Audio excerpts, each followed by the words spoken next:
क्योंकि इस देश ने एक ऐसा प्रधानमंत्री को निर्वाचित कर लिया है जो समझता ही नहीं है कि उसकी सांसदों के प्रति, संसद के प्रति कोई जिम्मेदारी है कि उसे संसद में भी आके कोई बयान देना होता है, अपने आप को बताना होता है। भाजपा आज की डेट में सबसे सिर्फ नंबर्स में गेम देखते हैं। अभी इनके खिलाफ, इनके प्रधानमंत्री के खिलाफ नो कॉन्फिडेंस मोशन है, लेकिन ये अभी भी क्या कर रहे हैं कि अरे भैया तुम्हारे पास नंबर नहीं है। ये नहीं देख रहे कि इनके प्रधानमंत्री को, इस आलम को ले आए हैं देश को कि राजनीतिक दलों को ये लगा कि इस प्रधानमंत्री को हटा देना चाहिए, नंबर भी नहीं है तो कम से कम आके बोले तो। मणिपुर में जैसी हिंसा हो रही है, जिस तरीके के प्रकरण हो रहे हैं, जैसी वो वीडियो आई थी उन 2 लड़कियों की, जैसे आग लग रही है, मंदिर जल रहे हैं, चर्च जल रहे हैं, गांव के गांव जला दिए जा रहे हैं। अभी मैं एक मित्र से मिला, वो गोवा के पत्रकार हैं, मुझे अपने फोन पे फोटो दिखा रहे थे। वो अभी मणिपुर में 60 घंटे बिता के आए हैं सावियो जी। प्रधानमंत्री इस देश का मणिपुर पे बोलने को तैयार नहीं है, और मणिपुर पे ताकि प्रधानमंत्री बोले, विपक्षी दलों को एक नो कॉन्फिडेंस मोशन लाना पड़ा है। और अभी भी भाजपा को ये नहीं है कि कुछ शर्म रख ले, कुछ बोल ले, देश की जनता को जवाब दे, बहन बेटियों से माफी मांगे।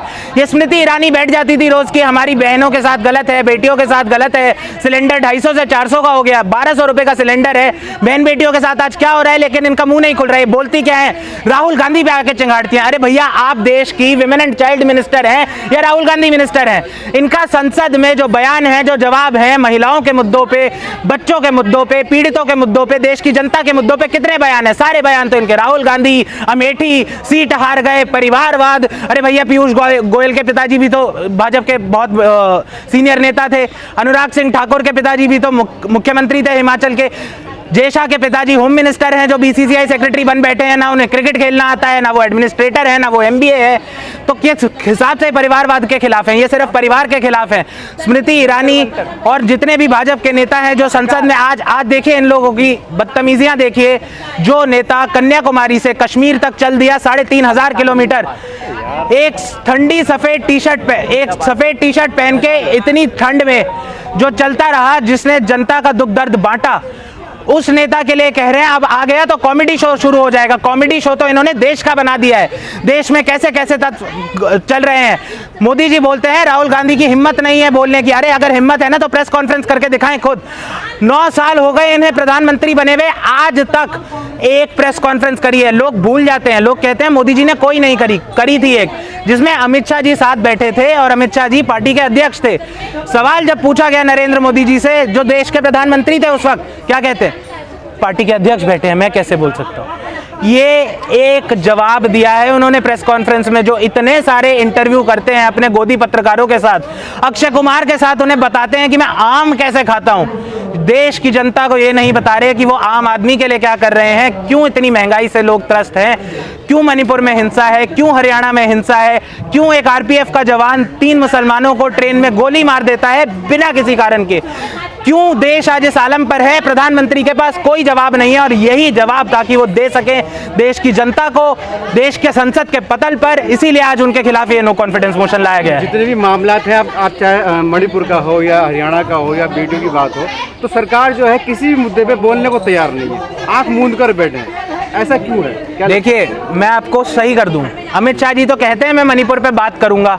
भाजपा के जितने भी लोग हैं ये बता देते हैं कि देखो देखिए हम तो कह रहे हैं मणिपुर पे बात करें, इन्हें ही राजनीति करनी है।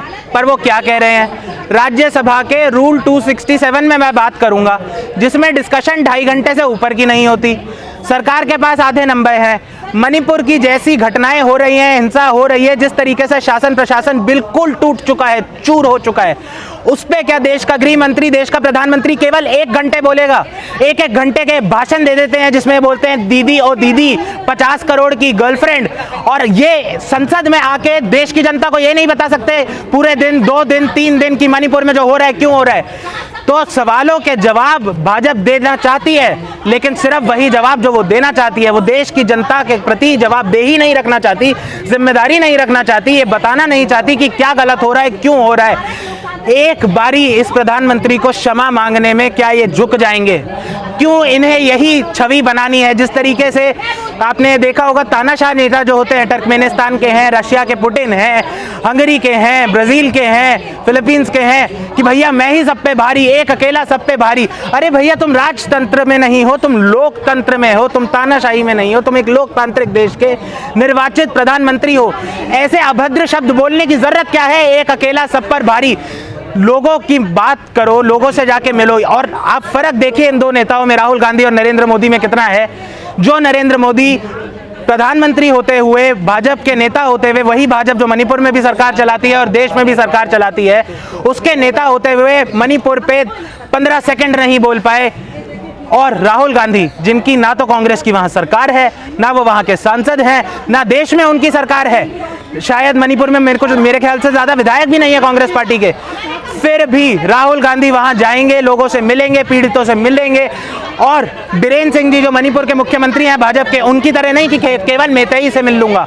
राहुल गांधी कुकियों से मिले, मेतई समाज से मिले, औरतों से मिले, आदमियों से मिले, जिसके साथ भी गलत हुआ, जिस पे भी पीड़ा पहुंची, उन सब से मिले। ये भेदभाव नहीं करा कि इनके वोट ज्यादा है, नंबर ज्यादा है, तो चलो इनसे मिल लेते हैं, दूसरे को छोड़ देते हैं। देश को आज ये देखना है कि देश को एक ऐसा नेता चाहिए जो सबके साथ रहेगा, औरत, आदमी, गरीब, अमीर, हिंदू, मुसलमान, क्रिश्चियन, अनपढ़, पढ़ा लिखा, या सिर्फ एक ऐसा नेता जो सिर्फ और सिर्फ एक ही वर्ग की बात करेगा, एक ही तबके की बात करेगा, लेकिन काम सिर्फ दो ही मित्रों का करेगा। क्या लगता है कि जैसे जनता भी परेशान है महंगाई बेरोजगारी से, वो एक राहुल गांधी को एक उम्मीद के तौर पर देख रहा है या प्रधानमंत्री के तौर पर देख रहा है, आप कैसे देखते हैं?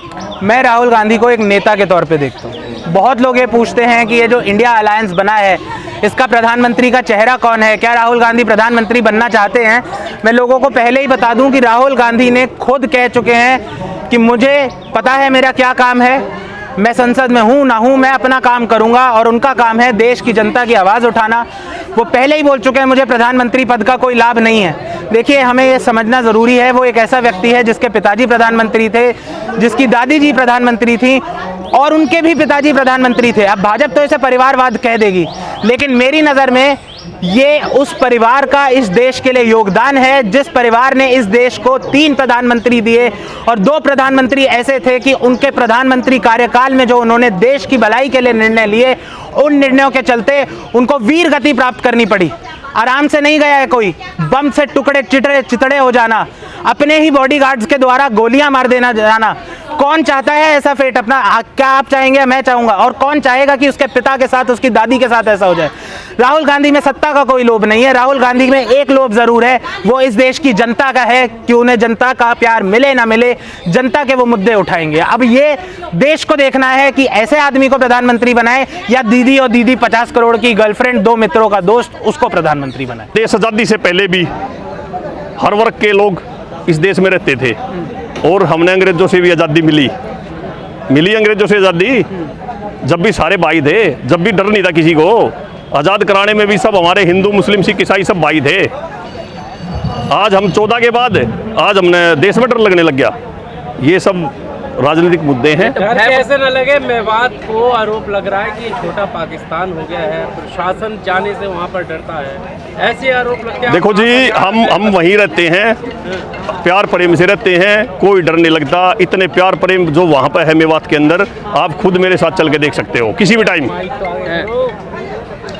भाजपा के लोग कह रहे हैं, ये भय का माहौल कैसे उत्पन्न हो रहा है? ये भय का माहौल सिर्फ मोदी सरकार के लोगों को होगा, और बाकी जो आम जनता है, जो इस देश की जनता है, वो भय के माहौल में नहीं है। आज वो समझ चुकी है 2024 का चुनाव, कांग्रेस आ रही है, मोदी जा रहा है। लेकिन बजरंग दल के जो कार्यकर्ता है वो कह रहे हैं कि मैं बाल बाल बच के आ गया, मुसलमानों ने मारने की प्लानिंग कर। नहीं, वो सब एक राजनीतिक प्रोखंड है भाई साहब, ये राजनीतिक है, आप समझो। पूरी मीडिया ने भी पता है, आज मीडिया भी खुल के दिखा रही है कि ये सब राजनीतिक है। और कुछ बजरंग दल वाले कह रहे हैं कि हम धर्म की रक्षा करने निकले हैं, आप लोग हमारे साथ आइए।